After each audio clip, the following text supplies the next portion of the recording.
നല്ല ചൂടുണ്ട്, പക്ഷേ കാലം മഴക്കാലമാണ്. ഒരുപാട് പേർക്ക് മഞ്ഞപ്പിത്തമുണ്ട്. അപ്പോൾ ഇന്ന് മഞ്ഞപ്പിത്തത്തെക്കുറിച്ച് ഞാൻ ഇട്ട പോസ്റ്റിന് താഴെ ഒരു സഹോദരി ചോദിച്ചൊരു ചോദ്യമാണ്, മഞ്ഞപ്പിത്തം ഒരിക്കൽ വന്നാൽ പിന്നെ വരില്ല എന്നുള്ളത്. തീർച്ചയായിട്ടും അതിൽ ശരിയുമുണ്ട് തെറ്റുമുണ്ട്. കാരണം മഞ്ഞപ്പിത്തം എന്ന് പറയുന്ന ഒരു ലക്ഷണമാണ്, ഒരുപാട് രോഗങ്ങളുടെ ഒരു ലക്ഷണമാണ്. അപ്പോൾ ഈ മഞ്ഞപ്പിത്തം വരാൻ കാരണമായിട്ടുള്ള രോഗത്തിനനുസരിച്ചാണ് ഇത് വരുമോ വരില്ല എന്നുള്ളത്.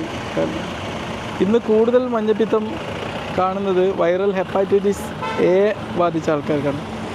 ഈ വൈറൽ ഹെപ്പാറ്റൈറ്റിസ് എ ഒരിക്കൽ വന്നാൽ പിന്നെ വരില്ല.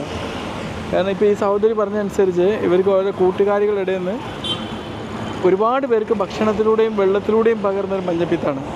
ഇത് വൈറൽ ഹെപ്പാറ്റൈറ്റിസ് എ ആണ്. ഇത് ഒരിക്കലും ഉണ്ടായാൽ പിന്നെ വരില്ല. പിന്നെ മഞ്ഞപ്പിത്തം വരാൻ കാരണമെന്ന മറ്റൊരു രോഗം എന്ന് പറഞ്ഞാൽ വൈറൽ ഹെപ്പാറ്റൈറ്റിസ് ഇ ആണ്. അതും വെള്ളത്തിലൂടെ പകരുന്ന. അപ്പോൾ വൈറൽ ഹെപ്പാറ്റൈറ്റിസ് എ ഒരിക്കൽ വന്നാൽ പിന്നെ വൈറൽ ഹെപ്പാറ്റൈറ്റിസ് ഇ വരില്ല എന്ന് പറയാൻ പറ്റില്ല. ഉദാഹരണത്തിന് എനിക്ക് തന്നെ അറിയാം, എനിക്ക് വൈറൽ ഹെപ്പാറ്റൈറ്റിസ് എ കുട്ടിക്കാലത്ത് വന്ന് വളരെ അപകടമായതാണ്. പിന്നെ കുറേ കഴിഞ്ഞ് ഞാൻ ഡൽഹിയിൽ പോയ സമയത്ത് എനിക്ക് അവിടുന്ന് വീണ്ടും മഞ്ഞപ്പിത്തം കിട്ടി.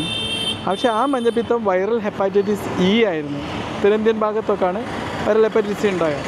പിന്നെ കാണുന്ന വൈറൽ ഹെപ്പാറ്റൈറ്റിസ് ആണ് വൈറൽ ഹെപ്പാറ്റൈറ്റിസ് ബിയും സിയും.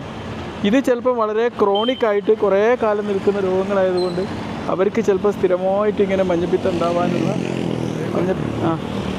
മഞ്ഞപ്പിത്തം അവിടെ നിലനിൽക്കാനുള്ള കാരണമുണ്ട്.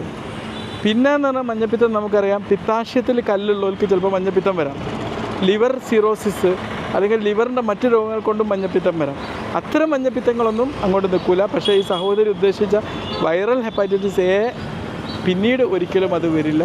പക്ഷേ സൂക്ഷിക്കണം, നമ്മൾ പുറത്തൊക്കെ പോയി കഴിഞ്ഞാൽ വൈറൽ ഹെപ്പാറ്റൈറ്റിസ് ഇ വരാൻ സാധ്യതയുണ്ട് എന്നുള്ള പ്രത്യേകം ഓർക്കുക.